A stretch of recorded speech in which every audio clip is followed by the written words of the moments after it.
안녕하세요. 가족 이야기입니다. 오늘 들려드릴 이야기는 한 구독자분께서 보내주신 사연을 바탕으로 각색되었습니다. 심장 수술 전날 밤 몰래 집에 들렀다가 문틈으로 시댁 식구들이 파티를 여는 소리를 들었습니다. 의사인 남편이 말하더군요. 내일이면 저 여자의 50억 유산이 전부 우리 차지가 될 거야. 저는 그 길로 경찰에 신고했습니다. 지금부터 제 이야기를 시작합니다. 심장 수술을 하루 앞둔 밤, 저는 어머니가 남기신 옥 목걸이를 가지러 몰래 집으로 향했습니다. 하지만 현관문 앞에 선 순간 저는 그 자리에 얼어붙고 말았습니다. 집안에서는 시댁 식구들이 모여 화려한 파티를 벌이고 있었거든요. 내일 제 심장에 메스를 댈 사람, 바로 제 남편 박민주는 축배를 들며 말했습니다. 아주 작은 의료사고 하나면 저 여자의 50억 유산은 전부 우리 것이 됩니다. 그 순간 저는 깨달았습니다. 제가 세상에서 가장 믿었던 남자가 제 목숨을 노리고 있다는 끔찍한 사실을요. 저는 새하얀 병원 침대에 말없이 앉아 있었습니다. 코끝에는 병원 특유의 소독약 냄새가 맴돌았죠. 그 냄새는 거짓된 안도감과 함께 형언할 수 없는 불안감을 마음속에 심어주었습니다. 창밖으로는 도시의 불빛이 별의 강처럼 끝없이 펼쳐져 있었습니다. 참 아름다웠지만 제 마음은 바위에 짓눌린 듯 무겁기만 했습니다. 내일이면 제 인생에서 가장 중요한 심장 수술을 받아야 합니다. 선천적으로 약하게 태어난 제 심장이 마침내 마지막 경고를 보내고 있었죠. 하지만 저는 크게 두렵지 않았습니다.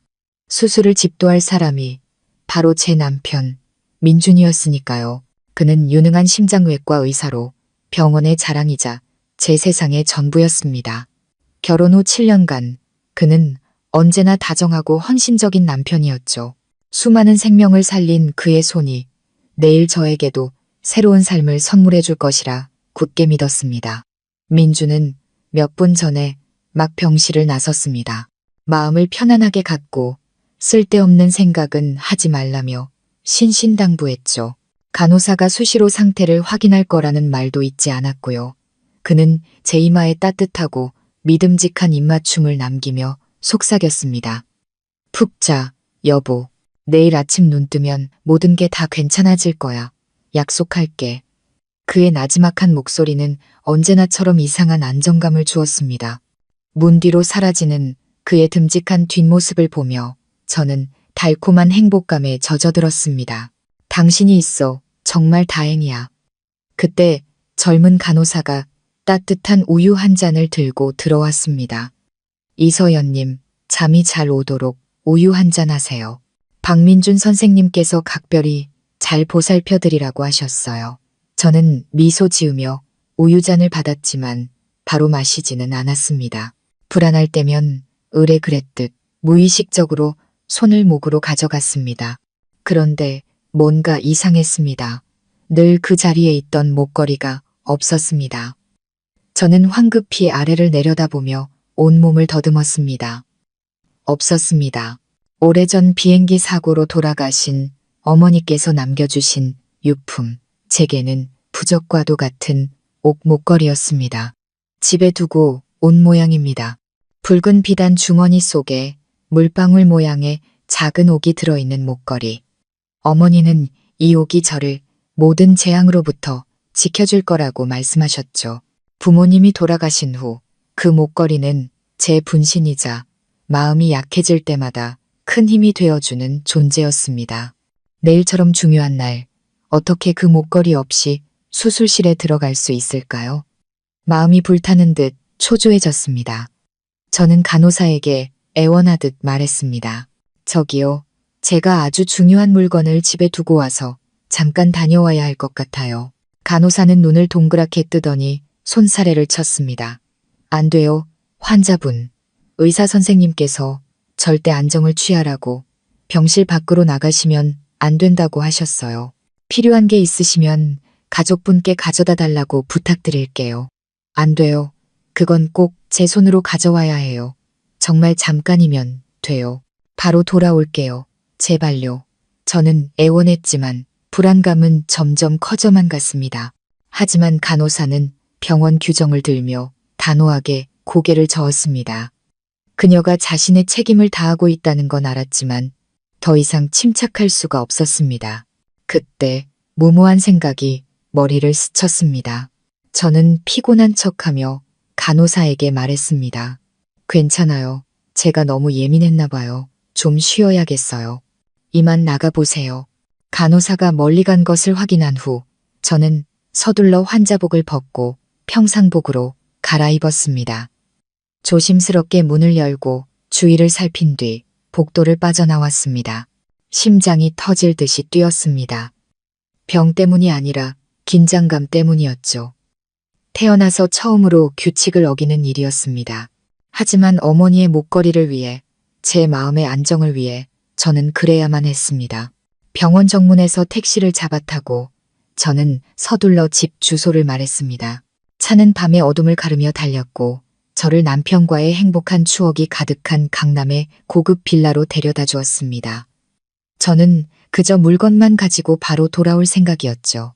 하지만 이 운명의 밤이 제가 믿었던 세상 전체를 산산조각 낼 끔찍한 진실을 드러낼 줄은 꿈에도 몰랐습니다. 택시는 익숙한 빌라 정문 앞에 멈췄습니다.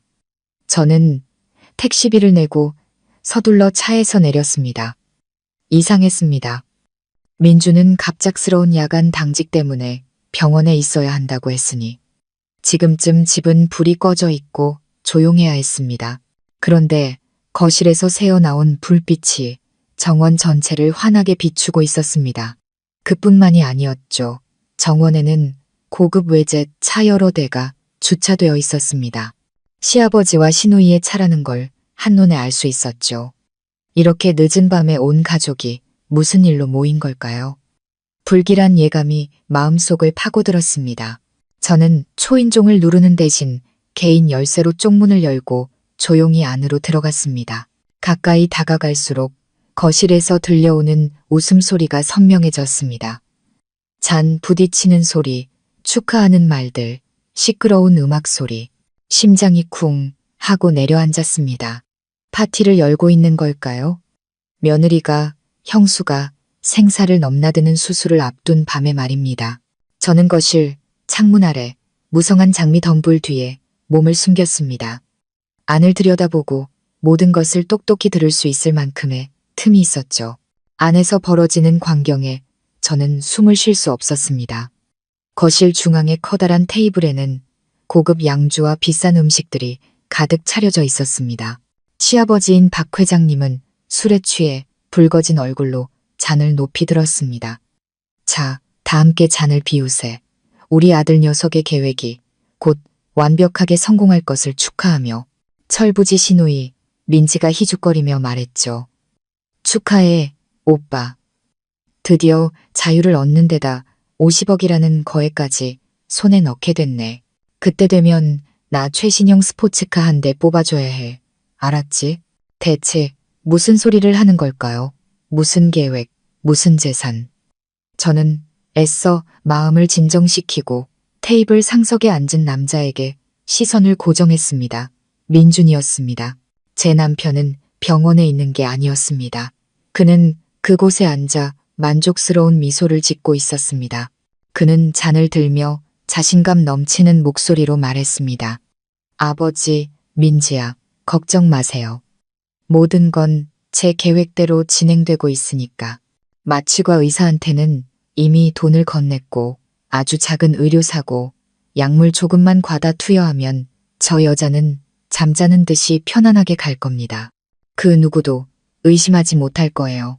온몸의 피가 차갑게 식었습니다. 그가 말하는 저 여자는 의심할 여지 없이 바로 저였습니다. 제가 그토록 사랑하고 전적으로 신뢰했던 남편이자 의사가 수술대 위에서 저를 죽일 계획을 세우고 있었습니다. 무엇을 위해서? 50억 원 때문에. 그 돈은 부모님께서 평생을 바쳐 이룩하시고 비극적인 비행기 사고 후제게 남겨주신 전 재산이었습니다. 가슴에 날카로운 통증이 느껴졌습니다. 심장병 때문이 아니었습니다. 그보다 만 배는 더 끔찍한 고통. 바로 배신감이었죠. 제가 언제나 존경하고 사랑하며 친가족처럼 여겼던 시댁 식구들이 제 죽음을 기다리며 재산을 차지할 생각에 기뻐하고 있었습니다. 하지만 지옥은 거기서 끝나지 않았습니다. 젊은 여자 한 명이 부엌에서 나왔습니다. 몸에 꼭 끼는 인부복을 입은 채 과일 접시를 들고 있었죠. 그녀는 민준의 곁으로 다가가 애교를 부리며 앉더니 그의 어깨에 다정하게 머리를 기댔습니다. 민준 씨, 조심해야 해요. 일이 다 끝나면 우리 아기랑 나 확실하게 책임져 줘야 해요. 민준은 그녀의 허리를 감싸 안으며 다정하게 속삭였습니다. 걱정 마, 유라야. 이날을 얼마나 기다렸는데. 저 병든 악귀 같은 여자가 죽고 나면 바로 너와 결혼할 거야. 우리 아이는 당당하게 태어나야지. 유라. 저는 그녀를 알고 있었습니다. 민준과 같은 병원에서 일하는 약사였죠. 그랬군요. 그들은 이미 오래전부터 몰래 만나고 있었습니다. 그에게는 내연녀가 있었고 그녀는 그의 아이를 임신 중이었습니다. 저의 7년간의 결혼 생활, 7년간의 사랑과 헌신, 희생, 모든 것이 뻔뻔한 사기극에 불과했습니다. 눈물이 쏟아져 내렸지만 저는 황급히 손으로 입을 틀어막았습니다. 어떤 소리도 내서는 안 됐습니다. 지금 무너질 수는 없었습니다. 절대로. 그들은 계속해서 웃고 떠들며 제 재산을 어떻게 나눌지, 제가 죽고 나면 어디로 여행을 갈지 의논했습니다. 그들의 말 한마디 한마디가 피 흘리는 제 심장에 밝히는 날카로운 비수 같았습니다. 진실은 너무나 잔인하고 가혹했습니다. 제가 그토록 소중히 갖고 온 나의 세상, 나의 행복의 성이 하룻밤 사이에 산산이 무너져 내렸습니다.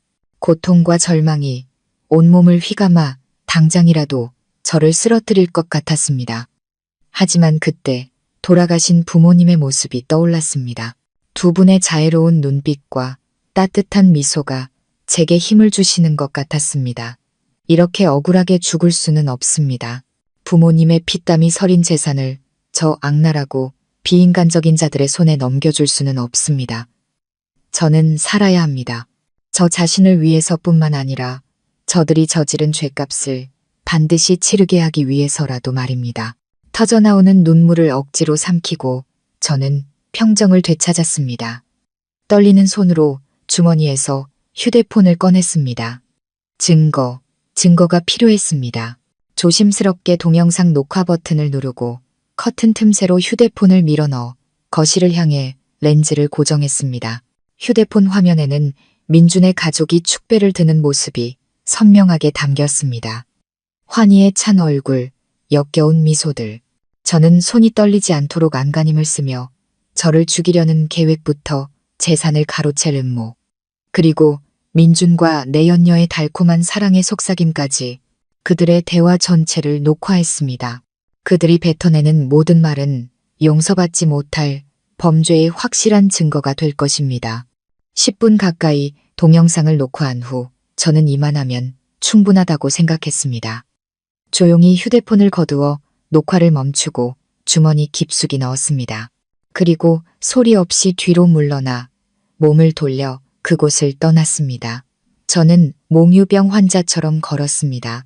발걸음은 허공을 딛는 듯 가벼웠고 아무것도 느껴지지 않았습니다. 등 뒤에 웅장한 빌라는 이제 저를 산채로 묻으려는 화려하게 장식된 무덤, 호랑이 굴이나 다름없었습니다. 병원으로 돌아가는 택시 안에서 저는 더 이상 울지 않았습니다.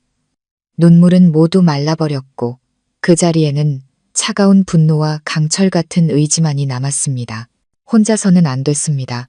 가장 믿을 수 있는 사람들이 곁에 있어야 했습니다. 가장 먼저 떠오른 사람은 대학 시절부터 제 가장 친한 친구인 미나였습니다. 미나 역시 유능한 의사로 지금은 다른 병원에서 근무하고 있었죠. 똑똑하고 민첩하고 의리가 넘치는 친구였습니다. 저는 미나에게 전화를 걸었습니다. 수화기 너머로 잠이 덜 깬 미나의 목소리가 들렸습니다. 여보세요, 서연아. 이 시간에 웬일이야? 잠 안 와? 저는 최대한 침착하게 말했습니다. 미나야, 내 말 잘 들어. 아주 위급한 상황이야. 내 도움이 필요해. 제 목소리에 담긴 심각함을 알아차렸는지 미나는 즉시 잠이 깬 듯했습니다. 무슨 일인데? 말해봐. 민준 씨가 그 사람이 날 죽이려고 해. 시댁 식구들 전부 다 내 재산을 노리고 있어. 저는 방금 제가 목격한 끔찍한 이야기를 간략하게 설명했습니다. 미나는 수화기 너머에서 조용히 듣고 있었습니다. 숨소리만으로도 그녀의 분노가 차오르는 것을 느낄 수 있었죠. 미친 인간들, 짐승만도 못하네. 미나는 이를 갈며 욕설을 내뱉었습니다. 너 지금 어디야? 안전한 거야? 병원으로 돌아가는 길이야. 미나야, 민준 씨의 내연녀. 이름은 최유라고 같은 병원 약사래. 그 여자랑 내일 내 수술에 들어오는 팀에 대해서 당장 알아봐줘. 알았어. 그건 나한테 맡겨. 너는 조심해야 해. 그들이 주는 건 아무것도 먹거나 마시지 마. 이제 어떻게 할 거야? 김 변호사님께 전화할 거야. 김 변호사님은 부모님 살아생전부터 저희 집안의 고문 변호사였습니다. 강직하고 유능하며 매우 충직한 분이셨죠. 미나와의 통화를 끊고 저는 즉시 변호사님께 전화를 걸었습니다. 한밤중이었지만 변호사님은 바로 전화를 받으셨습니다. 김 변호사님, 저 서연이에요. 아주 긴급하게 도와주실 일이 있어요. 저는 다시 한번 모든 사실을 말씀드렸습니다. 수화기 넘어 변호사님의 목소리가 단호해졌습니다. 세상에 믿을 수가 없군요. 서연 양, 일단 진정하고 모든 건 제가 처리하겠습니다. 지금 제가 뭘 하면 되겠습니까? 변호사님, 오늘 밤 안에 제 모든 재산을 동결시켜 주세요. 민준 씨와 공동명의로 된 계좌까지 전부요. 부모님의 재산이 단 한 푼이라도 그들 손에 들어가는 걸 막아야 해요. 즉시 은행 측에 연락하겠습니다. 또 다른 건 없습니까? 내일 수술건인데요. 혹시 중앙대학병원 원장님과 아는 사이신가요? 아버지의 오랜 친구분이셨던 걸로 기억하는데요. 그럼요. 하 원장과는 꽤 친한 사이입니다. 혹시 원장님께 연락해서 제 수술팀 전원을 막판에 교체해달라고 부탁해주세요. 민준 씨와 기존 팀원, 그 누구도 절대 알아채지 못하게요. 수술은 예정대로 진행되지만 제게 칼을 댈 사람은 그 사람이 아니어야 해요. 김 변호사님은 잠시 침묵하더니 단호하게 답했습니다. 알겠습니다. 아주 대담하지만 꼭 필요한 계획이군요. 걱정 말아요. 날이 밝기 전에 모든 것을 완벽하게 처리해 놓겠습니다. 서연 양도 몸 조심해야 합니다. 전화를 끊고 저는 의자에 머리를 기댄 채 긴 한숨을 내쉬었습니다.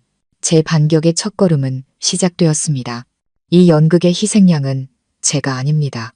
이제부터 감독은 바로 저입니다.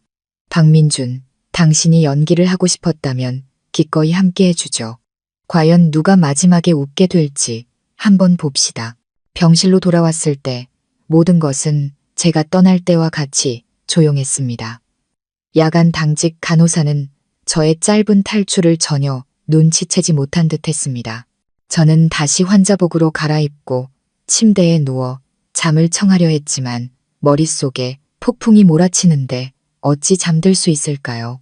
파티 테이블에 둘러앉아 즐겁게 웃고 떠들던 민준과 그의 가족들의 모습이 떠나지 않았습니다. 7년간의 사랑은 이제 잿더미와 증오만이 남았습니다. 새벽녘 하 원장님이 직접 제 병실을 찾아오셨습니다. 인자한 얼굴에 강직한 눈빛을 가진 중년의 신사였죠. 그는 제 손을 잡으며 따뜻한 목소리로 말했습니다.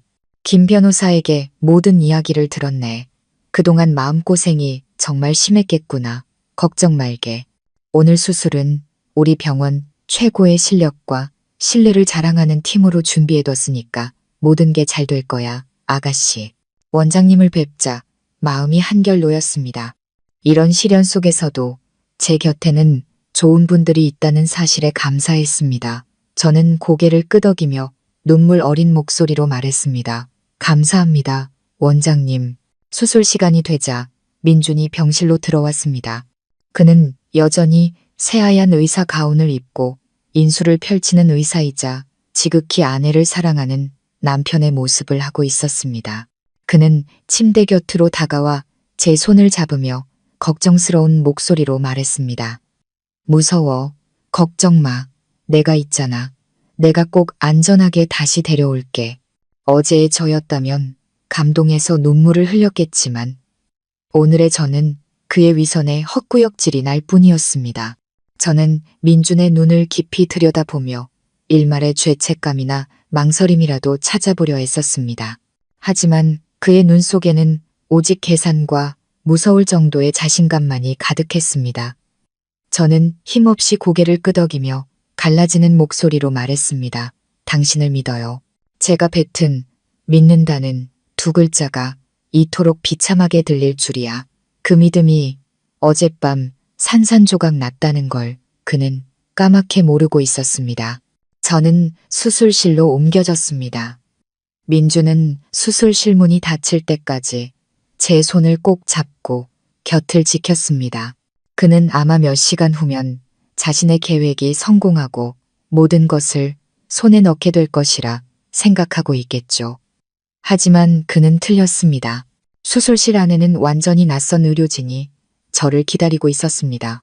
민준을 대신해 수술을 집도할 의사는 심장 분야의 최고 권위자이자 민준이 그토록 존경하던 스승 이 교수님이었습니다. 저를 본 이 교수님은 안심하라는 듯 고개를 끄덕여 주셨습니다. 수술실의 밝은 조명이 눈을 부시게 했고 마취약이 서서히 몸에 퍼졌습니다.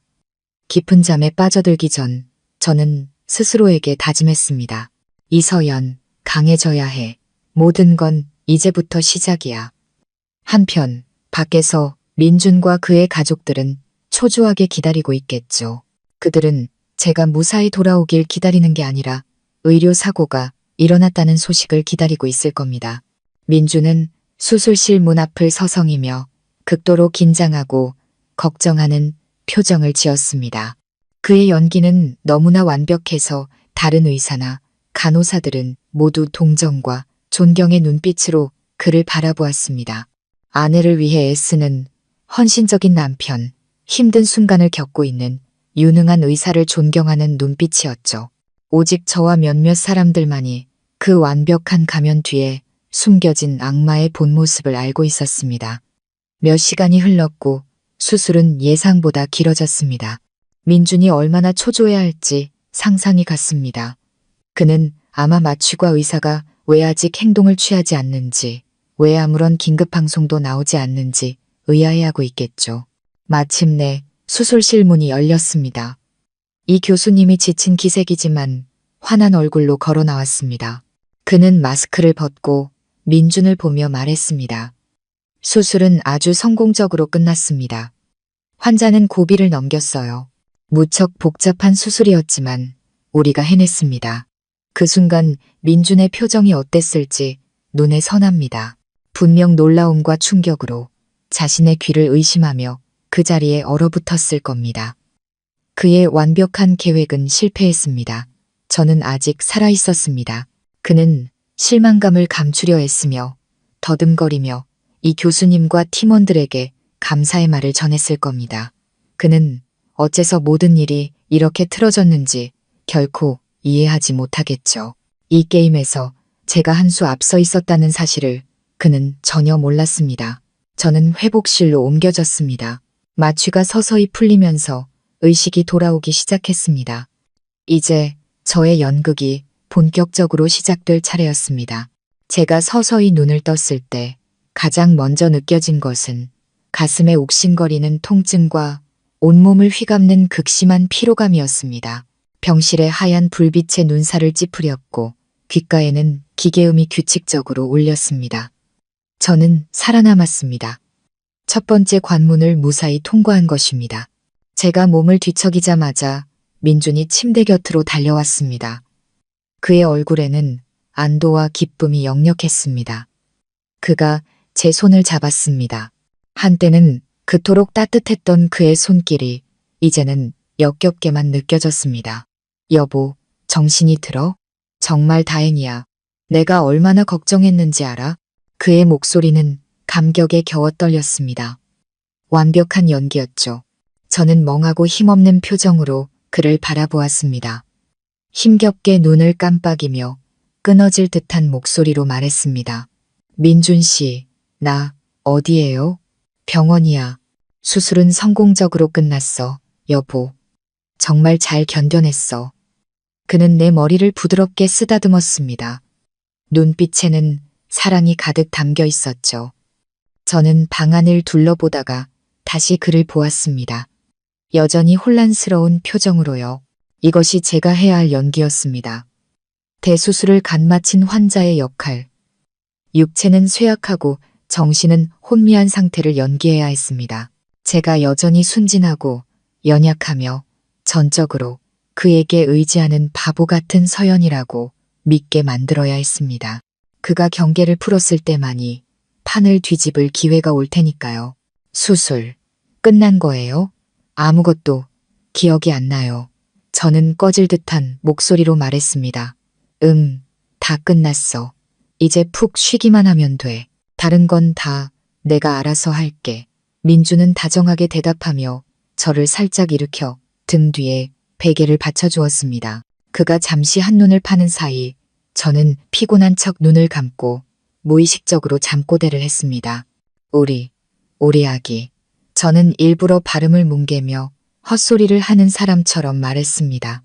제 이불을 정리해주던 민준의 손이 순간 멈칫했습니다. 저는 살짝 눈을 떠 그의 얼굴에 스쳐 지나가는 당혹감과 죄책감을 똑똑히 보았습니다. 그는 저를 빤히 쳐다보며 약간 더듬거리며 말했습니다. 여보, 무슨 소리야. 우리 아직 아기 없잖아. 아기가 보였어요. 저는 계속해서 의미 없는 말을 하며 연기를 이어갔습니다. 민주는 황급히 저를 안심시켰지만 목소리는 더 이상 자연스럽지 않았습니다. 피곤해서 헛것을 봤나 보네. 마취약 부작용일 거야. 조금 더 자. 일어나면 괜찮아질 거야. 그는 저를 눕히고 이불을 잘 덮어주었지만 저는 알고 있었습니다. 제가 쏜 화살이 관역에 명중했다는 것을요. 저의 의미 없는 한마디는 그의 마음에 의심과 불안의 씨앗을 심었습니다. 그는 분명 제가 무언가 엿들은 것은 아닌지 아니면 그저 우연의 일치인지 고민하고 있을 겁니다. 죄지은 자의 불안감이 드러나기 시작한 것이죠. 저는 눈을 감고 잠든 척했지만 마음속은 차가운 희열로 가득 찼습니다. 박민준, 이 연극은 이제 막 시작됐을 뿐이야. 내가 당신과 당신의 가족들을 위해 준비한 것들을 천천히 즐겨보라고. 수술 이틀 후 제 건강은 점차 안정되었습니다. 민주는 매일같이 제 곁을 지키며 지극정성으로 저를 돌봤습니다. 죽을 떠먹여주고 세수를 시켜주고 책을 읽어주었죠. 누가 보더라도 헌신적인 남편의 모습에 감동할 수밖에 없었을 겁니다. 하지만 그 다정함 뒤에 여전히 불타는 음모가 숨어 있다는 것을 아는 사람은 저뿐이었습니다. 그가 잘해줄수록 저는 더욱더 역겨움을 느꼈습니다. 그날 오후 민준이 잠시 전화를 받으러 나간 사이 안경을 쓴 젊은 여의사가 하얀 가운을 입고 병실로 들어왔습니다. 그녀는 진료 차트를 들고 있었고 매우 전문적인 모습이었죠. 이서연 환자분, 안녕하세요. 저는 정기검진을 맡은 의사 김선영입니다. 그녀의 목소리는 매우 진지했습니다.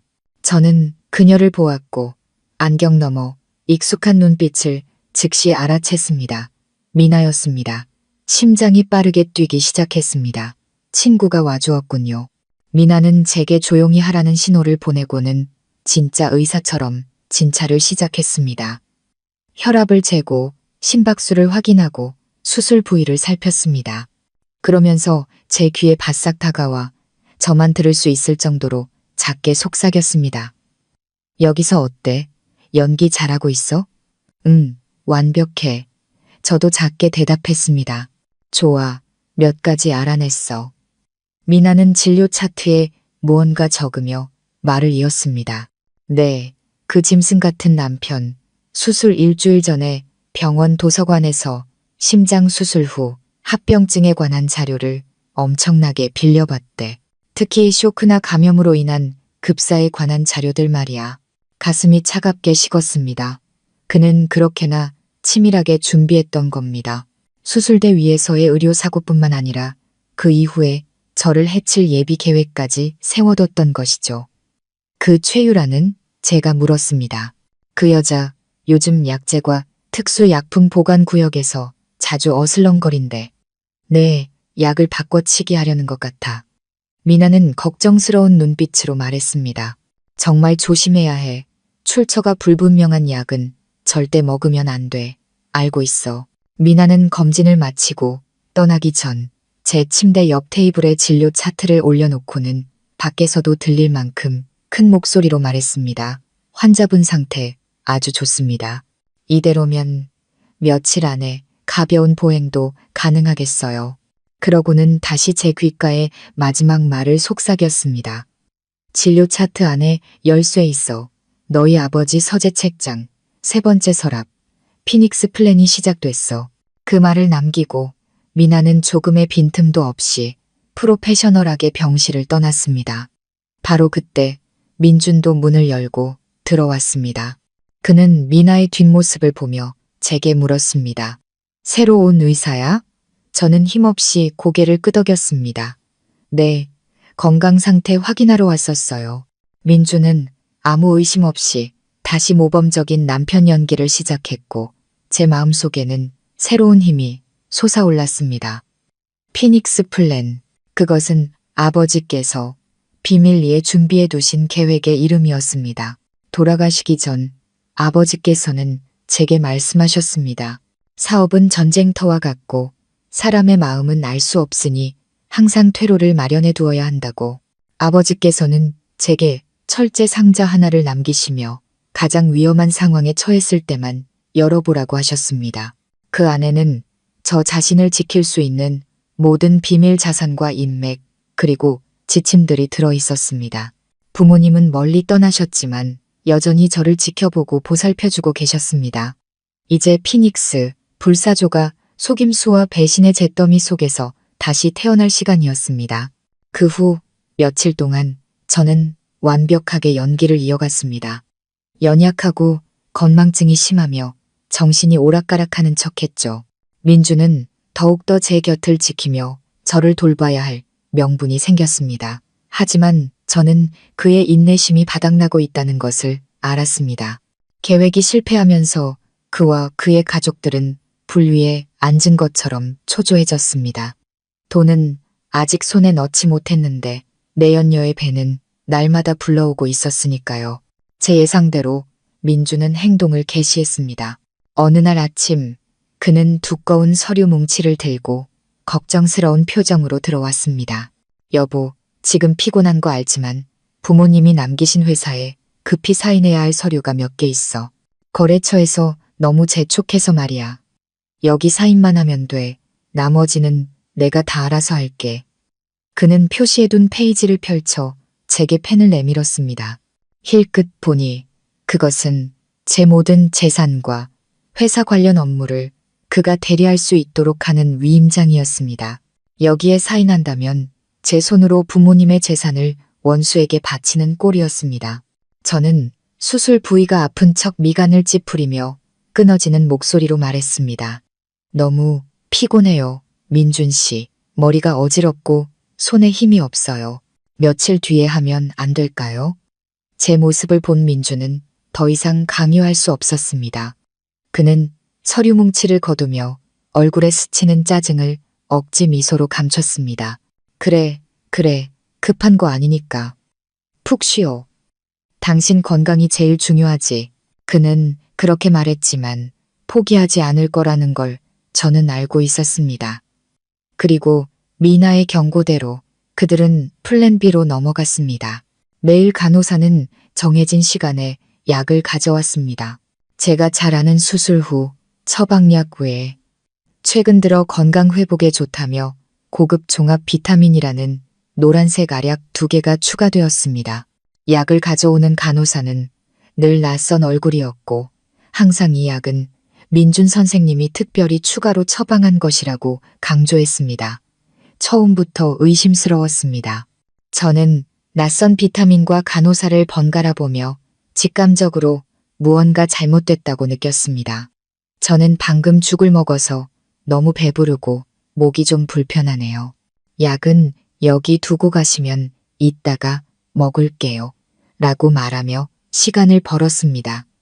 간호사는 마지못해 물컵과 약을 테이블 위에 두고 나갔습니다. 문이 닫히자마자 저는 즉시 두 알의 약을 집어들고 살펴봤습니다. 상표도 이름도 없었습니다. 이것은 민준과 유라의 음모임이 틀림없었습니다. 그 약사라는 여자가 자신의 전문 지식을 이용해 저를 서서히 죽이려 하고 있는 것이죠. 이 약들은 아마 갓 수술한 제 심장을 다시 약화시키는 성분을 포함하고 있을 겁니다. 그러면 제 죽음은 수술 후 자연스러운 합병증처럼 보이겠죠. 정말 악랄한 계획이었습니다. 그날 이후 간호사가 약을 가져올 때마다 저는 같은 핑계를 대며 약 먹는 것을 미뤘습니다. 그녀가 나가면 저는 약을 먹는 척하면서 그 비타민들을 몰래 숨겼습니다. 휴지에 조심스럽게 싸서 비어있는 과자 상자 안에 보관했죠. 며칠 만에 저는 거의 10알에 가까운 약을 모았습니다. 이것이 바로 그들의 살인 미수 증거였습니다. 문제는 어떻게 이걸 들키지 않고 밖으로 빼내 미나에게 검사를 맡기느냐였습니다. 민주는 거의 24시간 내내 제 곁에 있었고 제 모든 행동은 그의 감시 아래 있었습니다. 기회가 필요했습니다. 제가 독약들을 빼낼 방법을 고심하는 동안 미나가 다시 중요한 정보를 가져왔습니다. 이번에는 의사 역할이 아니었습니다. 그녀는 청소부로 위장해 청소 카트를 밀며 점심시간에 조용히 제 방으로 들어왔습니다. 민준이 막 식사하러 나간 틈이었죠. 서둘러 15분밖에 없어. 미나는 서두르며 능숙하게 바닥을 닦는 신용을 했습니다. 저는 서둘러 베개 밑에 숨겨둔 약 봉지를 꺼내 미나에게 건넸습니다. 이거야 바로 성분 검사해줘. 약으로 날 해치려는 것 같아. 미나는 약 봉지를 받아 재빨리 자신의 도구 가방에 넣었습니다. 알았어. 확실한 증거가 있어야 그놈들 가면을 벗길 수 있지. 그녀는 잠시 말을 멈추고는 주머니에서 종이봉투 하나를 꺼내 제게 건넸습니다. 그리고 이건 널 위한 선물. 봐봐, 기운이 좀 날 거야. 저는 궁금해하며 봉투를 열었습니다. 안에는 사진 몇 장이 들어있었습니다. 첫 번째 사진은 민준과 유라가 인적이 드문 병원 옥상에서 서로를 뜨겁게 껴안고 입을 맞추는 모습이었습니다. 그들은 정말 행복해 보였고 잘 어울리는 한 쌍 같았습니다. 민준의 미소는 환했고 유라를 바라보는 그의 눈빛은 깊은 애정으로 가득했습니다. 제가 아주 오랫동안 보지 못했던 눈빛이었죠. 가슴이 아팠습니다. 질투 때문이 아니라 역겨움 때문이었죠. 다음 사진들을 넘겨보았습니다. 함께 아기용품을 쇼핑하는 모습, 민준이 애정 가득한 손길로 유라의 부른 배를 쓰다듬는 모습, 그리고 마지막 가장 결정적인 사진은 유전자 검사 결과서를 근접 촬영한 것이었습니다. 마지막 결론 부분에는 붉은 동그라미가 쳐져 있었습니다. 신청인 박민주는 산모 최유라의 태아와 99.9% 확률로 친부, 자식 관계가 성립함. 내가 고용한 탐정, 실력 좋지. 미나는 침대 옆 테이블을 닦으며 작게 말했습니다. 내 남편을 일주일 내내 미행했어. 이 검사 결과서는 그놈이 차 서랍에 깜빡하고 두고 내렸을 때 찍은 거야. 유전자 검사 결과서를 든 제 손이 떨렸습니다. 증거. 그의 속임수와 배신에 대한 명백한 증거였습니다. 지난 7년간 저는 연기의 신과 함께 살았던 겁니다. 그는 아내를 사랑하는 남편을 연기하면서 동시에 내연녀와 사랑을 나누고 혼의 자식이 태어나기만을 기다리고 있었던 것이죠. 고마워, 미나야. 이건 정말 중요한 증거야. 제 목소리는 메어왔습니다. 친구끼리 뭘, 건강 잘 챙겨. 이 싸움은 아직 길어. 미나는 제 어깨를 가볍게 두드리며 위로했습니다. 아, 그리고 또 하나. 탐정 말로는 내 남편이 요즘 교회에 있는 평온요양원이라는 곳에 자주 드나든대. 겉보기엔 고급 시설 같은데 뭔가 좀 수상한 구석이 있다고 하더라고. 평온요양원. 들어본 적 없는 이름이었지만 제 직감은 다시 한번 그곳이 결코 좋은 곳이 아님을 경고하고 있었습니다. 어쩌면 그곳이 민준이 저를 위해 준비한 다음 함정일지도 모릅니다. 미나는 청소를 마치고 민준이 돌아오기 전에 서둘러 떠났습니다. 저는 사진과 검사 결과서를 침대 매트리스 밑에 깊숙이 숨겼습니다. 이제 제 마음속에는 더 이상 고통이 없었습니다. 오직 차가운 분노와 강철 같은 결심만이 남았을 뿐. 박민준, 최유라, 그리고 당신의 가족들. 기다리고 있어. 내가 빌려준 모든 빚, 원금의 이자까지 톡톡히 쳐서 받아낼 테니. 며칠 후. 미나는 지난번에 몰래 넣어준 초소형 휴대폰으로 제게 연락했습니다. 수화기 넘어 미나의 목소리는 매우 심각했습니다. 서연아, 그 약들 성분 검사 결과 나왔어. 내 예상대로야. 비타민이 아니었어. 그럼 뭔데? 심장이 빠르게 뛰었습니다. 아주 정교하게 조제된 화합물이야. 주성분은 혈관을 이완시키고 혈압을 낮추는 약물인데 다른 활성 성분들이 섞여 있어.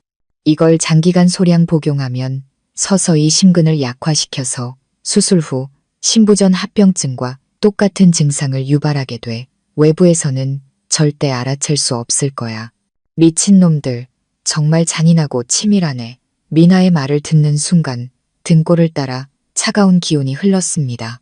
그들은 제 죽음을 원할 뿐만 아니라 그 죽음이 아주 자연스럽고 합리적으로 보이길 원했던 겁니다.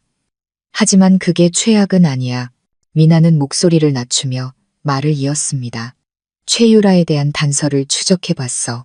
걔가 이 병원에 오기 전에 개인 병원에서 약사로 일했던 거 알아? 그래서 그 병원 원장 3년 전에 죽었어. 진료 기록상 사인은 항생제 알레르기로 인한 아나필락시스 쇼크, 아주 갑작스러운 죽음이었지. 가슴이 철렁 내려앉았습니다. 수상한 점이라도 있어? 아주 많지.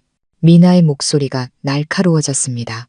그날 그 원장에게 항생제를 처방한 사람이 바로 최유라였고 부검없이 사망진단서의 사인을 확인해준 당직 의사가 누군지 알아?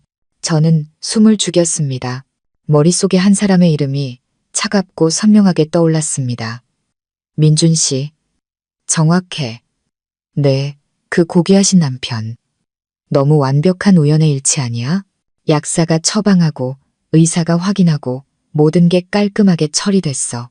그 원장 부인도 나중에 아무런 이의를 제기하지 않았대. 거액의 보험금을 받고 자식 데리고 해외로 이민 갔다는 소문만 무성해 온몸이 떨렸습니다. 이번이 처음이 아니었던 겁니다. 그들은 한 쌍의 독사, 이미 살인을 공모한 경험이 있는 흉악범이었습니다. 제가 첫 번째 희생자가 아니었던 겁니다. 저 이전에 억울하게 죽어간 남자가 한 명 더 있었습니다. 민준과 유라의 잔인함은 제 상상을 초월했습니다. 미나야, 그 원장님에 대해 더 알아볼 수 있을까? 뭐든지 좋아. 노력 중이야. 근데 그 사건 기록은 이미 봉인돼서 접근하기가 너무 힘들어. 누군가 의도적으로 모든 흔적을 지워버린 것 같아. 조심해, 서연아. 내 생각에 그놈들 인내심이 거의 바닥난 것 같아. 전화를 끊고 저는 어둠 속에서 멍하니 앉아 있었습니다. 다시 민준의 얼굴이 떠올랐습니다. 여전히 온화한 미소, 따뜻한 눈빛. 어떻게 저런 외모를 한 인간이 그토록 악마 같은 영혼을 숨길 수 있을까요? 그는 사람을 죽였고 이제 7년을 함께한 아내마저 죽이려 하고 있었습니다. 제 아내 증오는 극에 달했습니다. 저는 그들의 가면을 벗기는 것뿐만 아니라 과거의 희생자를 위한 정의도 되찾고 싶었습니다. 미나의 예상대로 민주는 더 이상 제가 위임장에 서명하기를 기다리거나 독약이 효과를 발휘하기를 기다릴 인내심이 없었습니다. 제가 회복실에서 나온 지 일주일 후 수술 상처가 아물기 시작할 무렵 그는 평소와 다른 환한 미소를 지으며 방으로 들어왔습니다. 자기야, 좋은 소식이 있어. 저는 피곤한 척 고개를 들어 그를 보았습니다. 무슨 소식인데요? 당신 건강이 많이 좋아졌지만 완전히 회복하려면 정말 조용하고 전문적인 관리가 필요해. 병원은 시끄럽고 공기도 좋지 않잖아. 내가 당신을 위한 완벽한 곳을 찾았어. 그는 침대 곁에 앉아 제 손을 잡으며 지극한 관심이 담긴 목소리로 말했습니다. 교회에 있는 평온 요양원이라는 최고급 시설이야. 공기도 맑고 경치는 5성급 리조트 같아. 가장 중요한 건 24시간 상주하는 의료진과 최신 의료 장비로 당신 건강을 계속 체크해 준다는 거야. 거기서 얼마간 지내면 금방 건강해질 거야. 평온 요양원. 미나가 언급했던 이름, 마지막 함정이 모습을 드러냈습니다. 등골이 오싹했지만 저는 여전히 순진하고 호기심 어린 표정을 지었습니다. 요양원이요. 나 아직 젊은데. 그리고 낯선 곳은 무서워요. 그냥 오빠랑 집에 있고 싶어요. 저는 어린아이처럼 투정을 부렸습니다. 나도 알아. 나도 당신이랑 한시도 떨어지고 싶지 않아. 하지만 다 당신 건강을 위해서야. 집에 있으면 내가 계속 출근해야 해서 당신 곁을 지킬 수가 없잖아. 아버님이나 민지도 알잖아. 그분들이 어떻게 환자를 돌보겠어. 당신이 거기 있으면 내가 더 안심할 수 있어. 주말마다 꼭 보러 갈게. 응? 그의 말은 너무나 합리적이고 달콤했습니다. 그의 진짜 얼굴을 몰랐다면 감동해서 눈물을 흘렸을지도 모릅니다. 거기 많이 비싸지 않아요? 저는 순진한 질문을 던졌습니다. 민주는 크게 웃었습니다. 돈 걱정은 왜 해? 당신 건강보다 돈이 중요하겠어. 당신만 건강해진다면 얼마든지 내가 감당할 수 있어. 정말 가소로웠습니다. 저를 걱정하는 걸까요? 아니면 제 재산을 걱정하는 걸까요? 그곳은 분명 부유하지만 불행한 희생자들의 돈으로 지어진 도살장일 겁니다. 저는 거절할 수 없다는 것을 알았습니다. 거절하면 그가 의심하고 더 극단적인 방법을 쓸 수도 있었습니다. 유일한 방법은 그의 계략에 넘어가는 척 호랑이 굴로 직접 들어가는 것이었습니다. 저는 한참 고민하는 척하다가 마지못해 고개를 끄덕였습니다. 네, 오빠가 그렇게까지 말한다면 따를게요. 대신 자주 보러 와야 해요. 약속. 제가 동의하자 민주는 얼굴에 기쁨을 감추지 못했습니다. 그는 제 이마에 입을 맞추며 즐거운 목소리로 말했습니다. 물론이지, 자기야. 착하다. 푹 쉬고 있어. 내가 퇴원수속이랑 요양원 연락 바로 할게. 그는 서둘러 방을 나섰습니다. 그의 뒷모습에서는 승리자의 여유가 느껴졌습니다. 그는 먹잇감이 순순히 덫으로 걸어 들어왔다고 생각했겠죠. 그 먹잇감이 자신의 덫을 산산조각 낼 준비를 하고 있다는 것은 꿈에도 모른 채 저는 즉시 초소형 휴대폰으로 미나에게 문자를 보냈습니다. 그가 날 평온 요양원으로 보내려 해 계획을 시작해. 퇴원하는 날 저는 곧장 평온 요양원으로 이송되었습니다. 민주는 모든 수속을 신속하게 처리했습니다. 그가 제 개인짐을 챙기는 동안 저는 불륜 사진과 비밀 휴대폰 같은 중요한 증거들을 제가 항상 들고 다니는 핸드백의 작은 비밀 주머니에 재빨리 숨겼습니다. 민준이 미는 휠체어에 앉아 병원 문을 나서며 저는 바깥 공기를 깊이 들이마셨습니다. 오늘따라 하늘은 유난히 맑고 푸르렀습니다. 저는 마치 사형장으로 끌려가는 사형수가 된 기분이었습니다. 다만 이 사형장은 화려하고 평화로운 외관으로 위장되어 있다는 점이 달랐죠. 차에 오르기 전 저는 화장실에 다녀오겠다고 했습니다. 그곳은 저와 미나 그리고 김 변호사님과의 마지막 접선 장소였습니다. 김 변호사님은 걱정스러운 얼굴로 이미 그곳에서 기다리고 계셨습니다. 서연 양, 정말 이 결정에 확신이 있는 겁니까? 그곳에 들어가는 건 너무 위험합니다. 차라리 지금 경찰에 신고하는 게. 저는 고개를 저으며 단호하게 말했습니다. 아직 안 돼요. 변호사님, 우리 증거만으로는 살인죄를 입증하기에 부족해요. 제가 찍은 동영상은 살인 음모를 증명할 뿐이고 그 약들은 아직 제게 해를 끼치지 않았어요. 지금 신고하면 기껏해야 그의 불륜 사실만 밝혀낼 수 있을 뿐이에요. 그 독사 같은 인간은 교활해서 어떻게든 빠져나갈 겁니다. 현행범으로 잡아야 해요. 그가 스스로 모든 죄를 자백하게 만들어야 합니다. 미나가 다가와 작은 상자 하나를 제게 건넸습니다. 서연아, 이거 내게 필요한 것들이야. 초소형, 녹음기랑 카메라, 옷 단추만 한 크기야. 배터리 완충해놨고 48시간 연속 작동 가능해. 이건 녹음 기능이 있는 펜. 그리고 가장 중요한 거, 이건 특수 약물이야. 이걸 주사하면 진짜처럼 급성 신부전 증상을 일으킬 거야. 하지만 생명에는 지장이 없고 몇 시간 뒤면 효과가 사라져. 결정적인 순간에 사용해야 해. 저는 상자를 받아들었습니다. 손이 약간 떨렸습니다. 이것이 마지막 전투에서 저의 무기였습니다. 나 평온 요양원의 시간제 치료사로 취직했어. 어떻게든 내게 접근할게. 미나가 말했습니다. 김 변호사님도 고개를 끄덕였습니다. 요양원 외부에 우리 사람들을 배치해 두었습니다. 서연 양이 신호만 보내면 즉시 행동할 겁니다.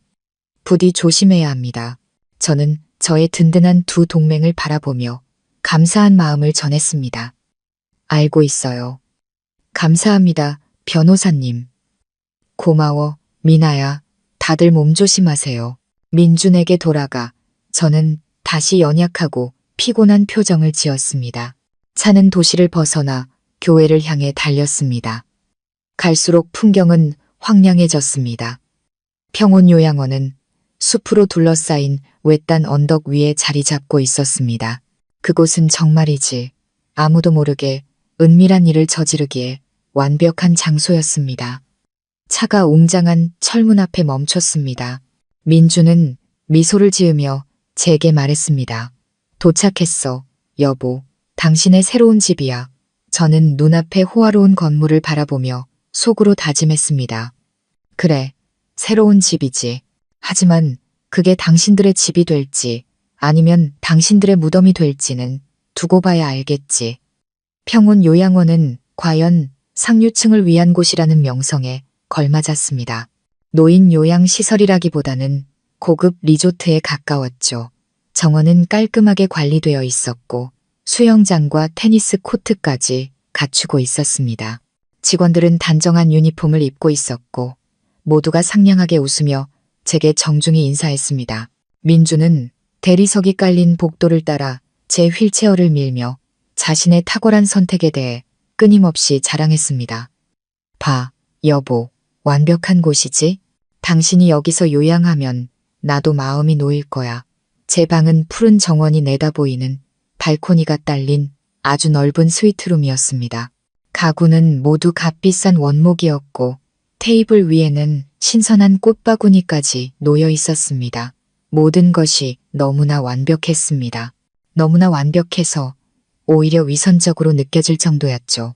짐 정리를 도와주고 전담 간호사에게 저를 잘 돌봐달라고 신신당부한 후 민주는 병원에 급한 일이 생겼다며 돌아가야 한다고 했습니다. 푹 쉬고 있어. 저녁에 전화할게. 알았지. 그는 제 뺨에 입을 맞추고 떠났습니다.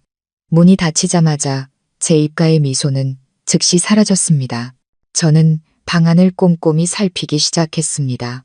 분명히 감시 카메라가 설치되어 있을 겁니다. 그것들을 찾아내야 했습니다. 1시간쯤 지났을까 노크 소리가 들렸습니다. 치료사 유니폼을 입은 젊은 여자가 들어왔습니다. 얼굴의 절반 가까이가 의료용 마스크로 가려져 있었습니다. 이서연님, 안녕하세요. 저는 새로운 물리치료사 미나라고 합니다. 회복을 돕기 위해 가벼운 운동을 도와드리러 왔어요. 미나였습니다. 그녀가 여기까지 들어온 것입니다. 저는 반가웠지만 평정을 유지해야 했습니다. 미나는 조용히 하라는 신호를 보내고는 자신의 일을 시작했습니다. 그녀는 제 팔다리를 움직여주고 어깨를 마사지하면서 아주 작은 목소리로 말했습니다. 이 방에 카메라 2대 있어. 하나는 천장 모서리에, 다른 하나는 TV 안에 숨겨져 있어. 빨리 움직여야 해. 저를 치료하는 척하면서 미나는 능숙하게 도구 가방에서 초소형 장비들을 꺼냈습니다.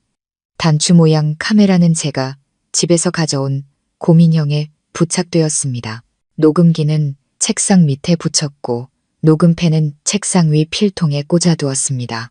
미나의 손놀림은 매우 빠르고 전문적이었습니다. 이 장비들은 전부 내 휴대폰이랑 연결돼 있어 이 방에서 일어나는 모든 걸 보고 들을 수 있어. 미나가 속삭였습니다. 잘했어.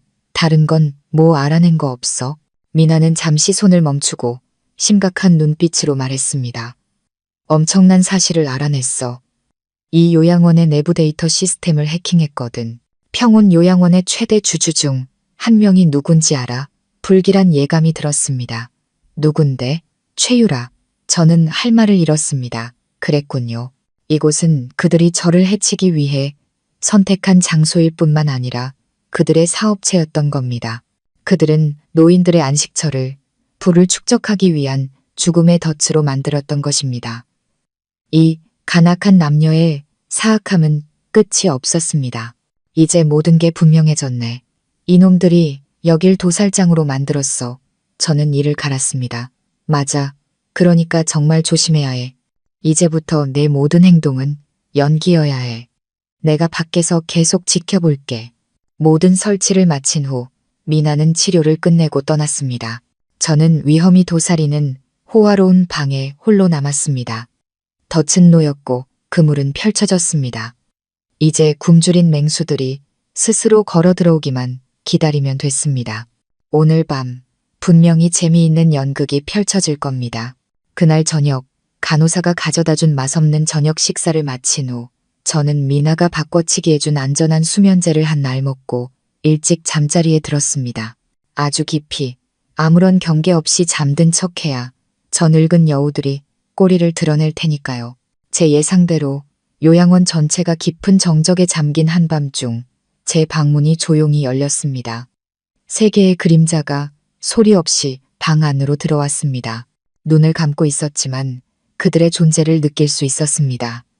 민준과 시아버지 박 회장 그리고 시누이 민지였습니다. 그들은 침대 곁에 서서 한참 동안 저를 내려다보았습니다. 저는 깊이 잠든 사람처럼 숨소리를 일정하게 유지하려 애썼습니다. 죽은 듯이 자네, 민지의 경멸 섞인 목소리가 울렸습니다.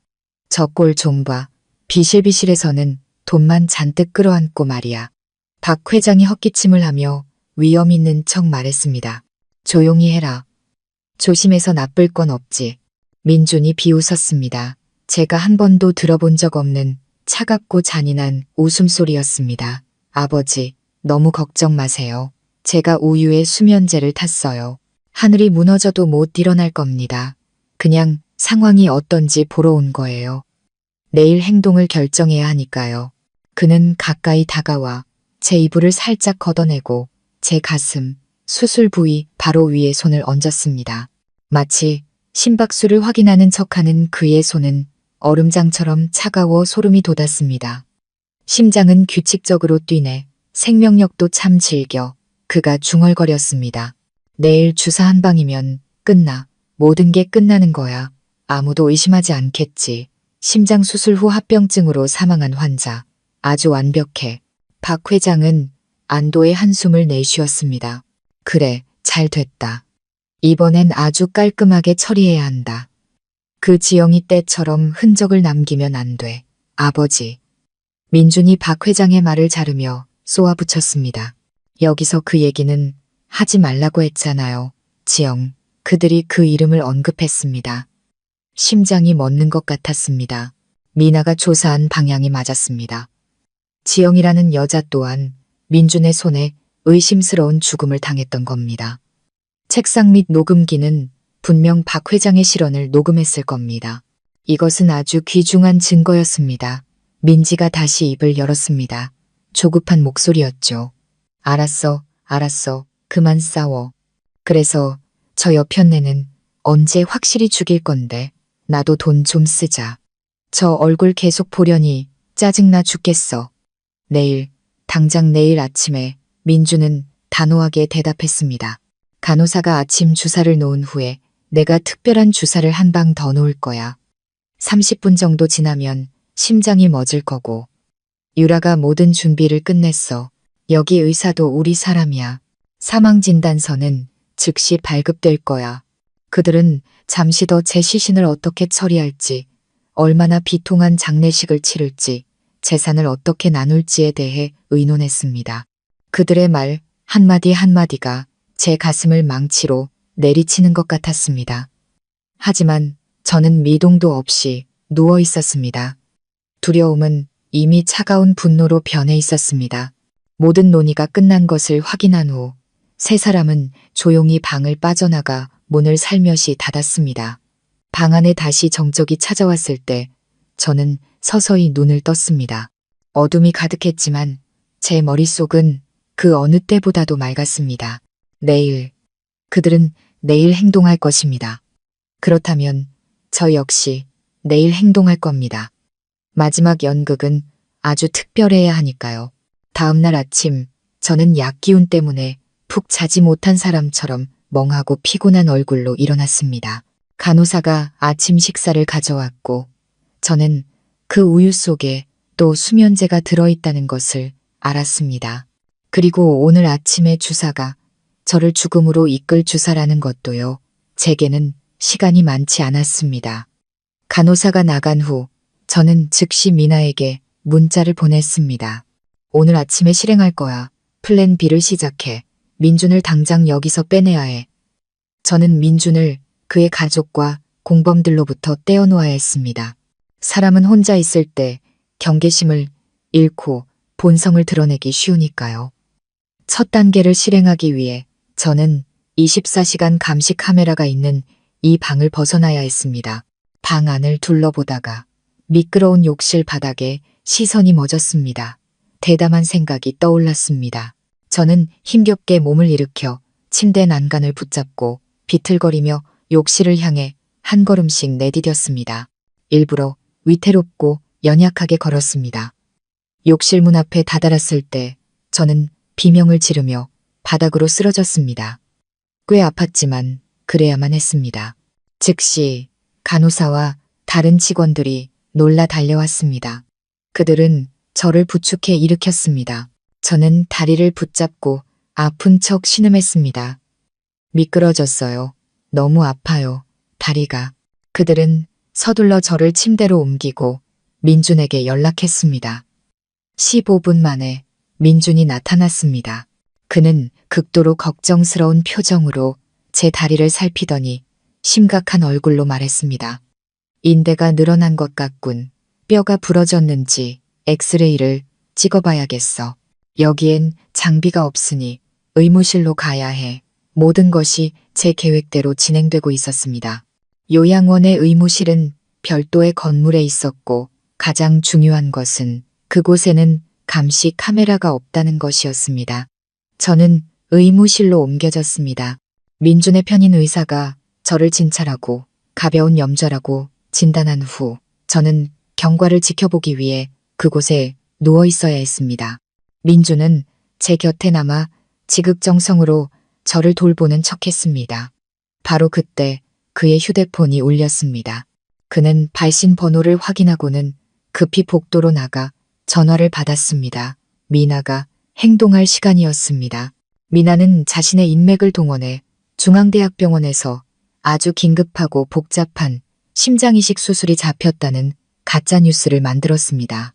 환자는 매우 영향력 있는 인물이었죠. 이 수술에는 최고의 심장외과 의사가 필요했고 추천된 이름은 다름 아닌 박민준이었습니다. 야망과 오만으로 가득 찬 민준 같은 인간이 자신의 재능을 과시하고 의료계 전체의 찬사를 받을 수 있는 이 절호의 기회를 놓칠 리 없었습니다. 역시나 몇 분 후 민준은 아쉬움과 흥분이 뒤섞인 표정으로 방에 돌아왔습니다. 자기야, 미안해. 병원에서 아주 위급한 응급 환자가 생겼대. 아주 어려운 심장이식 수술인데 나밖에 할 사람이 없다네. 지금 당장 가봐야 해. 여기서 얌전히 있어. 간호사들이 잘 돌봐줄 거야. 최대한 빨리 돌아올게. 저는 서운한 척하면서도 순순히 고개를 끄덕였습니다. 네, 일이 더 중요하죠. 어서 가서 사람 구하세요. 여기서 기다릴게요. 민주는 제 이마에 서둘러 입을 맞추고는 급히 떠났습니다. 그의 바쁜 뒷모습을 보며 저는 희미하게 미소 지었습니다. 굶주린 호랑이를 산에서 유인해냈습니다. 이제 남은 늙은 여우들을 사냥할 시간입니다. 하지만 저는 이 조오이산, 겨울이산의 개책이 제가 기대했던 것보다 훨씬 더 확실한 증거를 가져다 줄 줄은 몰랐습니다. 민주는 중앙대학병원을 향해 미친 듯이 차를 몰았습니다. 그의 머릿속은 수술실 조명 아래서 역사적인 수술을 집도하는 자신의 모습과 그 뒤에 이어질 동료들의 존경, 언론의 찬사, 그리고 명예와 돈으로 가득 차 있었습니다. 그가 그토록 갈망하던 두 가지가 손에 잡힐 듯 가까워 보였습니다. 자신이 제가 감독하는 연극의 꼭두각시일 뿐이라는 사실은 꿈에도 모른 채 병원에 도착한 그는 곧장 응급실로 달려갔지만 그를 맞이한 것은 의아한 표정의 의사와 간호사들 뿐이었습니다. 심장이식 수술은 없었고 그를 기다리는 중요한 환자도 없었습니다. 모든 것이 이상할 정도로 평온했습니다. 그제야 민주는 자신이 속았다는 것을 깨달았습니다. 분노가 치밀어 올랐습니다. 감히 누가 자신을 조롱하고 자신의 계획을 망치려 드는가. 그는 이를 갈며 휴대폰을 꺼내 유라에게 전화를 걸었습니다. 한편 요양원 의무실에서 저는 침대에 조용히 누워 있었습니다. 제 초소형 휴대폰은 이미 켜져 있었죠. 미나는 탐정을 통해 미리 민준의 휴대폰에 추적 프로그램을 설치해 두었습니다. 그의 모든 통화 내용을 저희는 들을 수 있었습니다. 민준의 목소리가 분노에 차전하기 너머로 울려 퍼졌습니다. 유라야, 나 속았어. 수술 같은 건 없어. 누군가 우리를 방해하고 있어. 수화기 넘어 유라의 목소리도 당황으로 가득했습니다. 그게 무슨 소리야? 확실해. 그럼 이서연은? 우리 계획은? 계획은 미뤄졌어. 오늘 아침에 또 넘어진 척 쇼를 하더라고. 지금은 의무실에 누워있어. 난 미친놈처럼 병원까지 달려왔고. 아, 진짜 짜증나 죽겠네. 민준이 으르렁거렸습니다. 계속 일이 꼬이잖아. 그 지영이 처리할 때처럼 깔끔하고 신속하지가 않아. 지영이라는 이름을 듣는 순간 심장이 멎는 것 같았습니다. 저는 한 글자도 놓치지 않으려 휴대폰을 귀에 바싹 갖다 댔습니다. 수화기 넘어 유라도 놀란 듯 했습니다. 오빠, 왜 갑자기 그 여자 얘기를 해? 짜증나니까 하는 소리잖아. 민준이 버럭 소리쳤습니다. 그때도 네가 준 약으로 단 한 방에 바로 갔잖아. 합병증도 의심하는 사람도 없었고. 근데 이서연 저 여자는 무슨 귀신이라도 씌었나 지독하게 즐겨. 수술에서도 살아남더니 이젠 넘어지는 쇼까지 하고. 혹시 걔가 뭘 아는 거 아니야? 그럴 리 없어. 유라의 목소리는 단호했습니다. 그렇게 연약하고 순진한 애가 뭘 알겠어. 그냥 우연일 거야. 오빠가 너무 예민한 거 아니야? 이제 어떻게 할 거야? 민주는 심호흡을 하며 평정을 되찾으려 애썼습니다. 지금 돌아가는 길이야. 오늘 밤에 반드시 끝내야겠어. 단 하루도 더 살려둘 수 없어. 제일 강력한 약으로 준비해놔. 오늘 밤 내가 직접 주사할 거야. 이 사랑하는 남편 연기도 이제 지긋지긋해. 통화가 끝났습니다. 저는 천천히 휴대폰을 내려놓았습니다. 온몸이 차갑게 식었습니다. 이제 모든 것이 명확해졌습니다. 그는 모든 것을 자백했습니다. 지영을 죽인 것, 저를 죽이려 한 계획까지. 이 녹음 파일과 어젯밤의 녹음 파일은 그들 둘을 감옥으로 보낼 명백한 증거였습니다. 저는 눈을 감고 지영이라는 여자의 얼굴을 떠올렸습니다. 그녀가 누구였는지, 민준을 얼마나 사랑했는지, 그리고 얼마나 억울하게 죽었는지 알 수 없었습니다. 하지만 저는 그녀의 영혼에게 약속했습니다. 제가 반드시 그녀의 정의를 되찾아주겠다고. 민주는 살기등등한 얼굴로 요양원에 돌아왔습니다. 더 이상 온화하고 예의 바른 모습을 유지하지 않았습니다. 그는 차갑고 의심스러운 눈빛으로 저를 쳐다보았습니다. 몸은 좀 어때? 그가 감정 없는 목소리로 물었습니다. 아직 다리가 좀 아파요. 저는 그의 태도에 겁먹은 척 떨리는 목소리로 대답했습니다. 그는 더 이상 아무 말 없이 저를 묵묵히 방으로 데려갔습니다. 그날 오후 내내 그는 말 한마디 없이 방 안에 앉아 저를 뚫어지게 쳐다보기만 했습니다. 공기는 숨 막힐 듯 무거워졌습니다.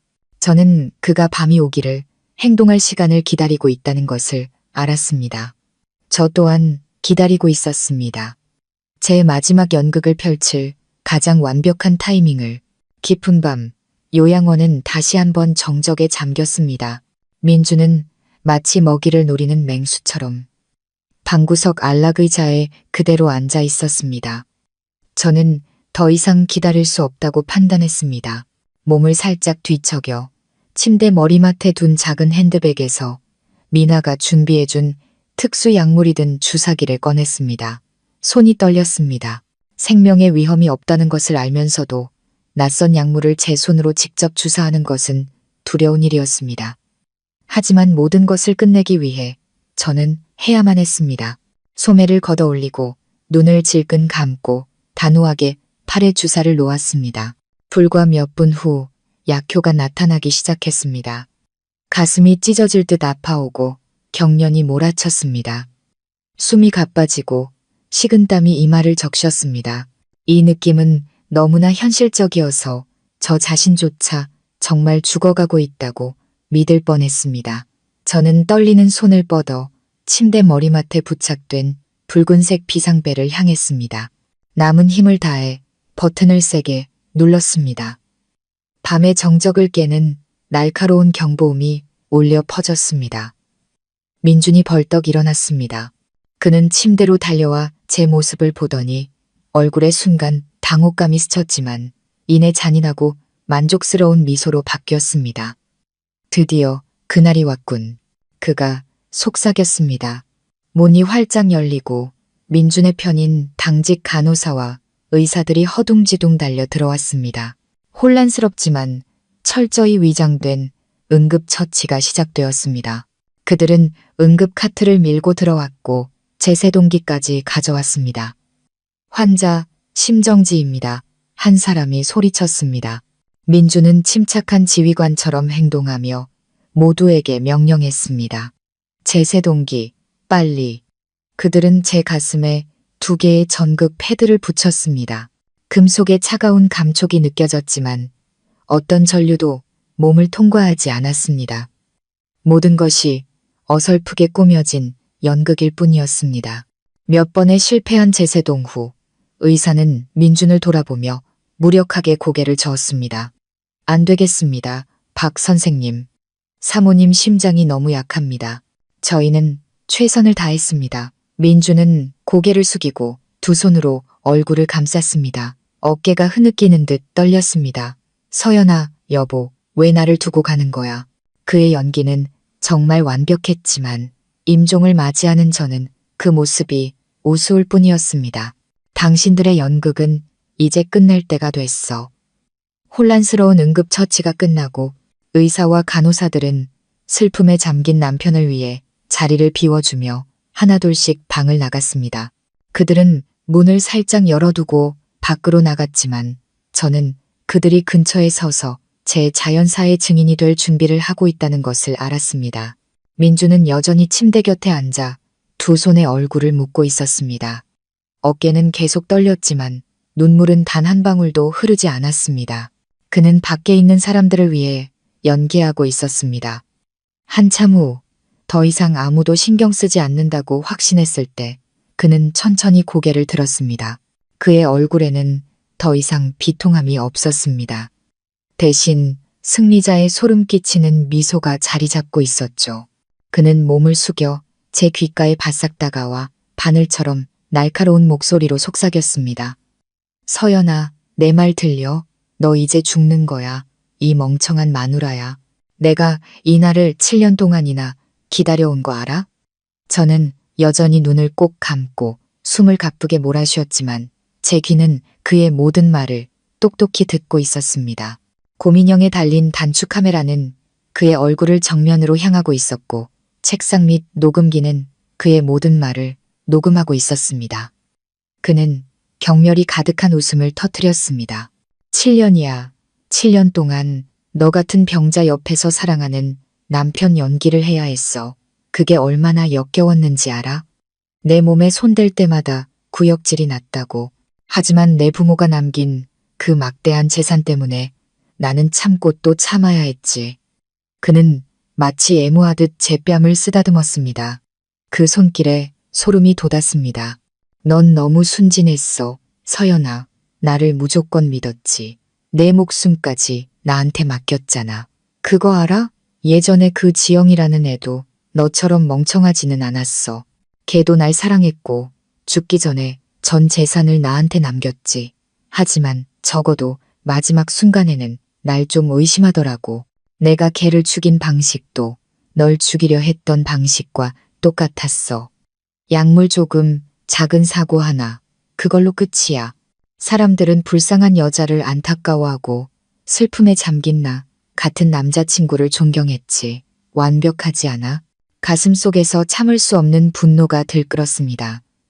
그는 지영을 죽였다고 인정했을 뿐만 아니라 저의 사랑과 믿음을 조롱하고 있었습니다. 사람의 탈을 쓴 악마. 하지만 넌 걔보다 운이 좋은 거야. 그는 비웃으며 말을 이었습니다. 적어도 내 아내가 되어서 몇 년간은 호의호식했잖아. 걔는 그냥 인생 역전을 꿈꾸며 나한테 매달렸던 가난한 대학생이었을 뿐이야. 걔의 죽음은 오히려 구원이었다고. 그는 일어서서 마치 신이 개미의 운명을 심판하듯 저를 내려다보았습니다. 자, 죽을 사람과의 대화는 이쯤에서 끝내지. 편히 가. 네, 재산은 나와 유라가 너 대신 잘 써줄게. 우리 아이가 그 모든 것의 상속자로 태어날 테니까. 잘 가, 내 사랑하는 아내. 그 말을 남기고 그는 슬픈 소식을 전하러 밖으로 나가려 했습니다. 그는 모든 것이 끝났다고 믿었겠죠. 방금 그의 자백이 스스로 서명한 사형, 선고서였다는 사실은 꿈에도 모른 채 모든 것이 기록되었습니다. 다음 날 아침, 평온 요양원은 거짓된 슬픔에 잠겼습니다. 제 사망 소식이 퍼졌고 비통한 남편 역할을 맡은 민주는 모든 장례 절차를 빈틈없이 준비했습니다. 그는 아내가 편히 잠들게 해주고 싶다는 이유로 부검을 거부했습니다. 모든 사람이 그를 동정했고 아무도 의심하지 않았습니다. 하지만 그가 해결해야 할 마지막 문제가 하나 남아 있었습니다. 제가 아직 서명하지 않은 재산 위임장이었죠. 그는 제가 하얀 천에 덮인 채 누워있는 방으로 들어왔습니다. 그는 의사에게 비통한 목소리로 말했습니다. 의사 선생님, 제 아내가 죽기 전에 마지막 유언을 남겼습니다. 모든 재산을 제게 넘겨서 제가 아내를 대신해 미처 다하지 못한 자선 사업을 계속해 주길 바랐습니다. 아내는 떠났지만 저는 그 유언을 꼭 지키고 싶습니다. 의사는 연신 고개를 끄덕였습니다. 물론입니다. 물론이죠. 두 분의 사랑은 정말 감동적입니다. 저희가 최대한 돕겠습니다. 민준이 미리 섭외해둔 은행 직원이 그곳까지 찾아왔습니다. 그들은 모든 서류와 인주까지 챙겨왔습니다. 민준의 계획은 죽은 사람의 손을 이용해 서명하고 지장을 찍는 것이었습니다. 그들이 저를 일으켜 앉혔습니다. 제 몸은 축 늘어졌고 고개는 푹 숙여졌습니다. 민주는 제 손을 잡고 서명란에 펜을 가져다 댔습니다. 잠깐만요. 제가 힘없이 속삭였습니다. 방 안의 모든 사람들이 깜짝 놀랐습니다. 민주는 저를 보고 얼어붙었습니다. 너 살아있었어. 저는 천천히 고개를 들었습니다. 피곤했지만 눈빛은 날카롭게 빛나고 있었습니다. 마지막 소원을 이루기 전에는 죽을 수 없었어요. 저는 민준을 보며 끊어지는 목소리로 말했습니다. 은행에 가고 싶어요. 제 손으로 직접 모든 절차를 처리하고 당신과 마지막으로 단둘이 얘기하고 싶어요. 민주는 잠시 멍하니 있다가 이내 얼굴이 환해졌습니다. 그는 제가 마지막 숨을 몰아쉬고 있으며 정신이 온전치 않다고 생각한 겁니다. 이것이야말로 합법적으로 서명과 지문을 받아낼 하늘이 준 기회라고 여겼겠죠. 그럼 자기야. 내가 데려다 줄게. 당신이 원하는 건 뭐든지.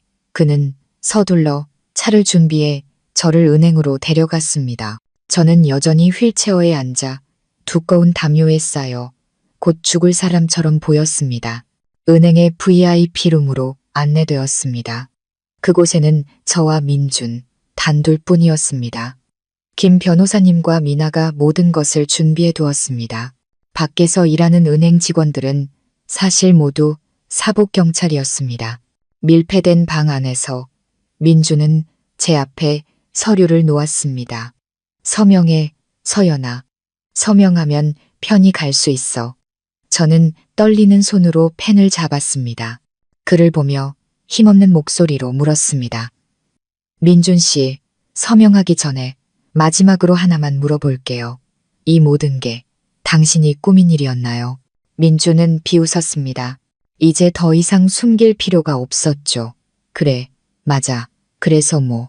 그럼 부모님의 비행기 사고도 당신과 관련이 있나요? 제 목소리가 떨렸습니다. 민준의 눈에 놀라움이 스치더니 이내 악마 같은 미소로 바뀌었습니다. 그는 몸을 숙여 제 얼굴에 바싹 다가왔습니다. 똑똑하네. 이 와중에도 그걸 알아채다니. 그래, 맞아. 내가 정비사 한 놈을 매수했지. 엔진에 아주 작은 결함 하나만 만들면 됐어. 이렇게 완벽하게 성공할 줄은 몰랐네. 내 부모는 죽고 병든 딸인 내게 전 재산을 남겼고 너는 또 순순히 내 아내가 되었지. 일석몇조야. 내가 대단하지 않아? 온몸이 얼어붙었습니다. 가장 끔찍한 진실이 드러났습니다. 제 부모님을 죽인 원수가 7년을 함께 산 제 남편이었습니다. 눈물이 쏟아졌지만 그것은 증오의 눈물이었습니다. 당신은 악마야. 칭찬 고마워. 그는 크게 웃으며 제 손을 잡아 서류에 강제로 서명하게 했습니다. 빨리 서명해. 지장도 찍고. 제 지문이 종이에 찍히는 순간 방문이 활짝 열리며 경찰들이 쏟아져 들어왔습니다. 박민준 씨, 당신을 체포합니다. 민준이 놀라 돌아보는 순간 저는 휠체어에서 천천히 일어섰습니다. 더 이상 연약하지도 죽어가고 있지도 않았습니다. 저는 건강하게 똑바로 서서 그의 얼굴을 직시했습니다. 많이 놀랐나 보네. 내 고귀하신 남편. 저는 휴대폰을 꺼내 재생 버튼을 눌렀습니다. 지영을 죽인 것부터 저를 죽이려 한 계획, 그리고 비행기 사고를 일으킨 것까지 그의 모든 자백이 방 안에 선명하게 울려 퍼졌습니다. 민준의 얼굴은 놀라움에서 공포로 그리고 절망으로 변해갔습니다. 그는 바닥에 주저앉았습니다. 아니야, 그럴 리가 없어. 모든 게 끝났어. 박민준. 제 목소리는 얼음처럼 차가웠습니다. 경찰들이 다가와 그의 손에 수갑을 채웠습니다. 동시에 평온 요양원과 병원에서 유라, 박 회장, 민지, 그리고 그들의 모든 공범들이 체포되었습니다. 하늘의 그물은 넓고 성기지만 결코 놓치는 법은 없었습니다. 6개월 후 박민준과 그 일당에 대한 재판이 열렸습니다. 이 사건은 범인들의 잔인한 수법과 치밀한 계획으로 인해 사회에 큰 충격을 주었습니다. 저는 피해자이자 가장 중요한 증인으로 법정에 섰습니다. 피고인석에 선 민준, 유라, 박 회장, 민지는 더 이상 예전의 오만한 모습을 찾아볼 수 없었습니다. 초췌하고 비참해 보였죠. 저와 김 변호사님이 제출한 축하 파티 동영상부터 독약, 불륜 사진, 그리고 결정적인 자백 녹음 파일까지 명백한 증거들 앞에서 그들은 아무런 변명도 할 수 없었습니다. 민주는 처음에는 유라에게 모든 죄를 떠넘기며 그녀의 꼬임에 넘어갔다고 발뺌했습니다. 하지만 마지막 녹음 파일, 그가 제 부모님의 비행기 사고를 자신이 일으켰다고 자백하는 내용이 재생되자 그는 완전히 무너졌습니다. 그는 울부짖으며 용서를 빌었지만 모든 것은 너무 늦었습니다. 지영이라는 젊은 여성의 죽음에 대한 진실도 밝혀졌습니다. 그녀의 가족은 모든 사실을 알고 큰 충격과 분노에 휩싸였습니다. 그들은 흉악범을 가장 엄격하게 처벌해달라고 요구했습니다. 유라의 옛 직장 원장 사망 사건도 재수사되었습니다. 지식인의 탈을 쓴 인간들이 숨겨온 끔찍한 연쇄 범죄가 마침내 세상에 드러난 것입니다. 마침내 법원은 그에 합당한 판결을 내렸습니다. 살인, 사기, 그리고 항공기, 사고, 유발 등 중범죄를 저지른 박민준에게는 법정 최고형인 사형이 선고되었습니다. 살인 및 사기 공범인 최유라는 무기징역을, 범죄 은닉 및 재산 탈취 음모에 가담한 박 회장과 민지는 각각 징역 20년과 15년을 선고받았습니다. 평온요양원의 공범들 역시 모두 기소되어 법의 심판을 받았습니다. 판결이 내려지던 날 법정 밖 하늘은 이상하리만치 맑고 푸르렀습니다. 저는 법정을 나와 햇살을 바라보았습니다. 정의는 더디게 올지라도 반드시 온다는 것을 믿습니다. 부모님, 지영씨, 그리고 이름 모를 다른 희생자분들, 이제 편히 잠드세요. 재판 후 제 삶은 점차 평온을 되찾았습니다. 하지만 과거에 갇혀 살 수는 없었습니다. 새로운 삶을 시작해야 했습니다. 제가 가장 먼저 한 일은 거짓과 고통의 기억으로 가득 찬 그 빌라를 파는 것이었습니다. 부모님의 유품만 남기고 민준과 관련된 모든 것은 한치의 미련도 없이 버렸습니다. 부모님이 남기신 전 재산을 저 혼자만을 위해 쓰지 않기로 결심했습니다. 저는 재산의 상당 부분을 부모님의 이름을 딴 자선 재단을 설립하는 데 사용했습니다. 가난한 심장병 환자들의 수술비를 지원하는 수연심장재단, 저의 아픔을 통해 다른 사람들에게 희망과 생명을 선물하고 싶었습니다. 또한 제가 사랑하던 글 쓰는 일로 돌아갔습니다. 저는 제 모든 이야기를 책으로 썼습니다. 제 고통을 과시하기 위해서가 아니라 복잡한 사람의 마음에 대해 경고하고 정의에 대한 믿음과 의지의 힘에 대한 메시지를 전하기 위해서였습니다. 제 소설은 출간 후 독자들로부터 깊은 공감을 얻었습니다. 늦가을의 어느 오후, 저는 홀로 부모님의 묘를 찾았습니다. 하얀 국화 한 다발을 바치고 7년간의 거짓된 결혼 생활의 증표였던 선물, 결혼사진, 기념품들을 담은 작은 상자를 그 앞에서 태웠습니다. 불꽃이 슬픈 과거의 모든 것을 삼키는 것을 보며 잿빛 연기가 하늘로 흩어지는 것을 보며 제 마음은 이상하리만치 가벼워졌습니다. 과거는 정말로 뒤에 남았습니다. 이제부터 저는 새로운 삶을 살 것입니다. 속임수도 증오도 없는 삶.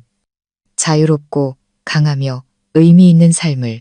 저의 새로운 새벽은 이제야 비로소 시작되었습니다. 마지막 판결이 내려진 지 3년이 흘렀습니다. 시간은 정말 신비한 약이었습니다. 상처를 지우지는 못하지만 상처와 함께 살아가는 법을 가르쳐주고 그것을 자신만의 힘으로 바꾸게 해주었습니다.